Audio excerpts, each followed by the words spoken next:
Assalamualaikum warahmatullahi wabarakatuh. Perkenalkan, kami dari kelompok 8, nama saya Dian Arifiani dan juga ada Muflihatun Nailil Muna. Nah, jadi di sini kami akan menjelaskan tentang metode pembelajaran konflik kognitif. Metode pembelajaran konflik kognitif adalah salah satu model pembelajaran aktif yang berdasarkan pada konstruktivisme.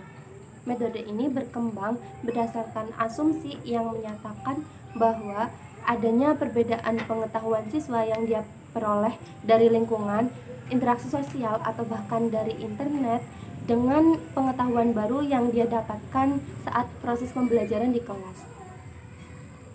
Nah, nantinya siswa akan merasakan ketidakcocokan antara struktur kognitif dengan keadaan lingkungan sekitarnya, sehingga diperlukan model pembelajaran kognitif yang merupakan strategi pengubahan konseptual atau conceptual change strategy yang dapat mengubah konsepsi siswa menuju konsepsi yang ilmiah.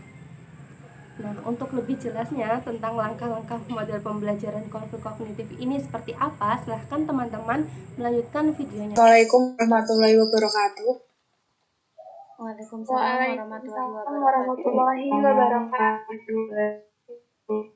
Gimana kabarnya hari ini, anak-anak? Alhamdulillah baik. Alhamdulillah baik, Bu. Alhamdulillah. Sebelum memulai pembelajaran pada pagi hari ini, mari kita berdoa menurut agama dan kepercayaan masing-masing. Doa dimulai. Nah, sebelum memulai pembelajaran kali ini, buat itu ya, anak. Alhamdulillah hadir semua ya. Pertemuan kemarin kita sudah sedikit membahas tentang asam basa. Ada yang masih ingat larutan asam basa dalam kehidupan sehari-hari seperti apa? Contoh. Saya Bu. Oh ya, Astrid, silakan. Kalau menurut saya asam itu contohnya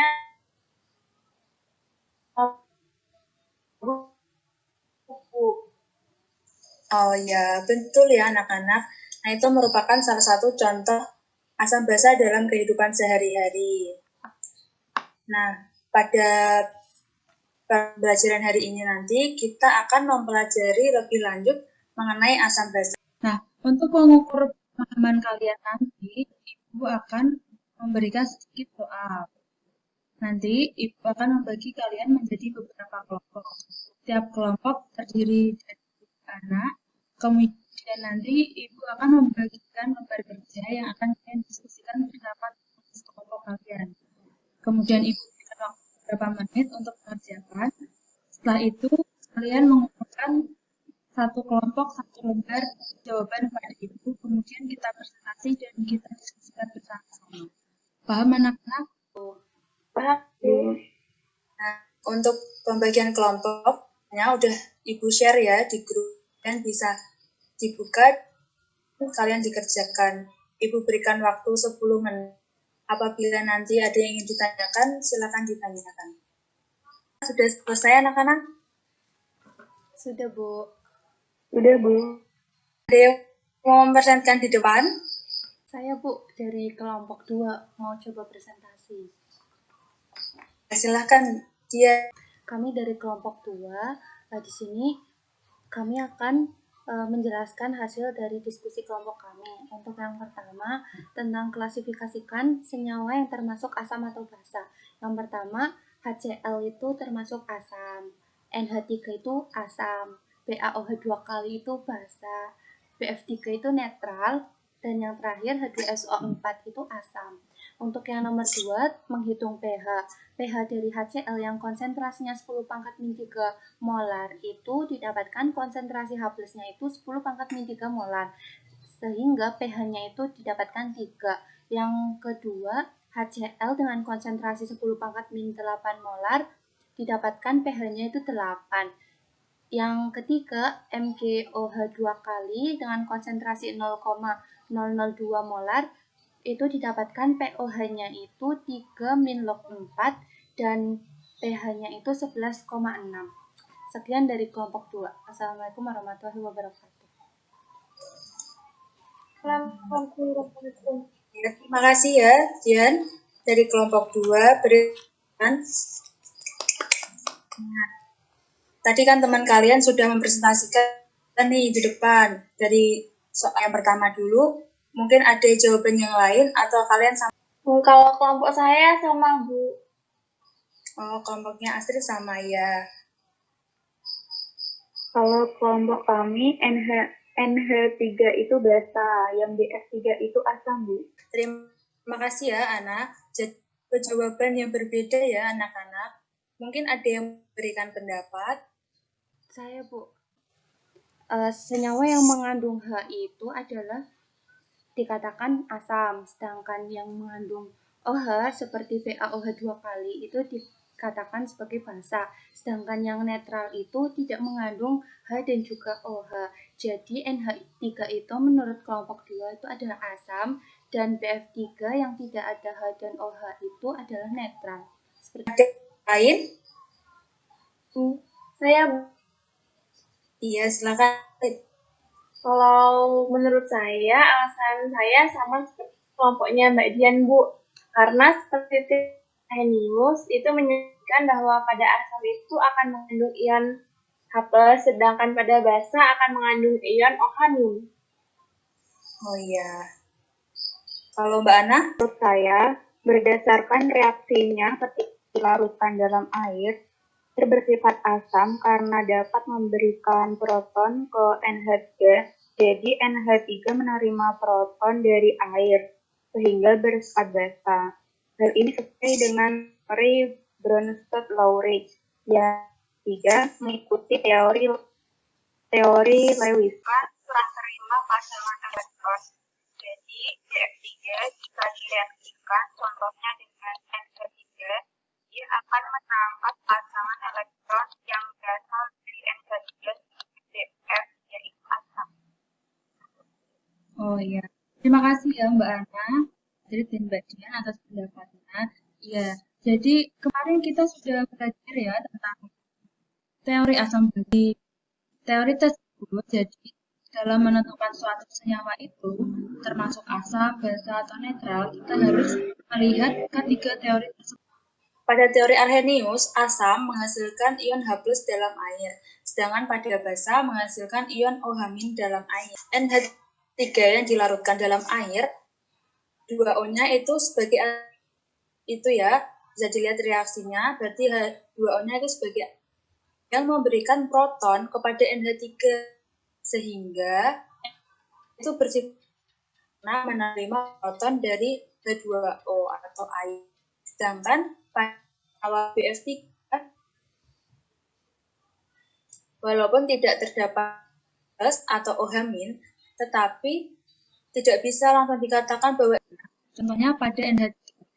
BF3 dapat direaksikan menggunakan NH3, di mana NH3 di sini memiliki satu pasang elektron bebas yang didonorkan kepada BF3, sehingga BF3 pasangan bebas dan bersifat asam.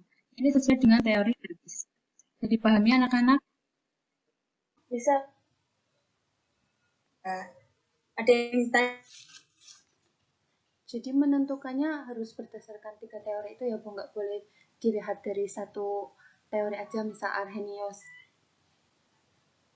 Iya, itu bagian. Oke Bu. Sudah paham? Kita lanjut ke soal yang kedua ya. Iya, Bu. Nah, pada soal yang kedua, Ibu lihat jawaban-jawaban dari yang kalian. Pada nomor 2 itu kan terdapat 3 soal, di mana pada soal A dan C sudah benar. Dan pada B, pada saat mencari pH HCl dengan konsentrasi sepakat 8, ternyata masih kurang. Semua pH yang dapat 8 ya anak-anak? Iya Bu, dapat 8. Sebelumnya kita mengenai pH asam, Ibu mau tanya, pH asam itu berapa ya? pH-nya itu di bawah 7 Bu. Di bawah 7. Iya benar ya, di bawah 7. Nah, tadi mengenai HCl dengan konsentrasi 10⁻8, pH-nya 8. Jadi HCl itu termasuk asam atau basa ya? Basa, Bu. Kan lebih dari 7. Asam dong, kan HCl itu asam kuat. Ayo, asam atau basa? Asam, Bu. Asam. Nggak tahu, bingung, Bu. Oke, Ibu akan jelaskan ya. Jadi pada model ini berkaitan dengan konsentrasi ya. Biasanya dalam perhitungan asam dan basa, kita selalu meniadakan pengaruh asam basa dalam air. Untuk larutan yang cukup pekat, maka hal ini dibenarkan dan memudahkan perhitungan. Namun apabila larutannya maka tidak cocok digunakan. Jadi pada penyelesaian soal HCl dengan konsentrasi 10 pangkat min 8, kita yang Ibu share ini ya, ketahui HCl 1 kali 10 8 dianggap konsentrasi H plus di air itu 1 kali 10 pangkat min 7. Kemudian kita masukkan pengaruh asam dan basanya. Bisa dilihat ya di panah kursor yang Ibu gerak ini. Jadi pada konsentrasi H plus pada Cl itu 1 kali 10 pangkat min 8. Dan pada konsentrasi H plus di air itu 1 kali 10 pangkat min 7.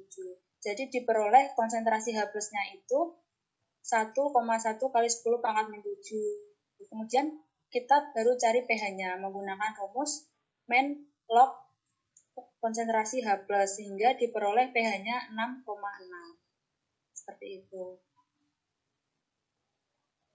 Ada yang ingin ditanyakan? Bu, Mungkin dari pembelajaran pada pagi hari ini ada yang ingin menyimpulkan?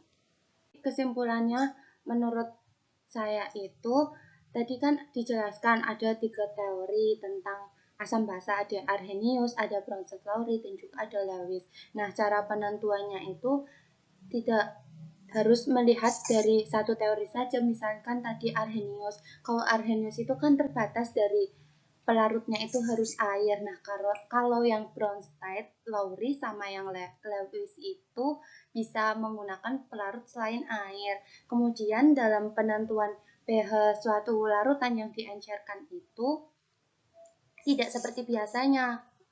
Nah, karena akan ada pengaruh autodisosiasi itu dari air. Dan untuk menghitung konsentrasi H plusnya nanti, ada penjumlahan dari konsentrasi H plus dari asam ditambahkan dengan konsentrasi H plus dari air. Jadi pH asam yang diencerkan itu akan bernilai di antara rentangnya itu di bawah 7, Bu, tapi tidak sama dengan 7. Gitu, Bu. Iya, bagus sekali ya kesimpulan dari Mbak Dian. Jadi dalam menentukan asam basa, kita harus melihat 3 teori tersebut ya. Kita harus menganalisis senyawa tersebut cocok tidak diterapkan pada teori yang ada. Jadi tidak bisa kita hanya menggunakan teori Arrhenius saja, seperti itu. Karena masing-masing teori itu saling berkait penentuan pH asam basa ini. Apabila larutan pekat, kita bisa langsung mencari pH-nya. Namun apabila larutannya sangat encer, seperti contoh soal tersebut, kita harus memperhatikan pengaruh dari autodisosiasi dari molekul air yang berperan sebagai pelarut asam basa dari air tersebut. Seperti itu ya anak-anak. Baik, Bu. Bisa dipahami? Bisa. Bisa, Bu. Nah, Ibu kira pembelajaran pada pagi hari ini Ibu cukupkan sekian ya. Semoga bermanfaat. Jadi untuk pertemuan minggu depan, kita akan mencoba melakukan percobaan menentukan indikator pH menggunakan bahan alami ya, seperti dari bunga sepatu dan yang lainnya. Nanti setiap kelompok bisa membawa satu bahan untuk kita melakukan percobaan. Paham anak-anak? Paham, Bu. Paham, Bu. Ya, sebelum kita mengakhiri pembelajaran pagi hari ini, kita ucapkan hamdalah bersama-sama ya. Alhamdulillahirrahmanirrahim. Semoga ilmunya bermanfaat. Wassalamualaikum warahmatullahi wabarakatuh. Waalaikumsalam warahmatullahi wabarakatuh. Terima kasih, Bu. Bu. Sama-sama.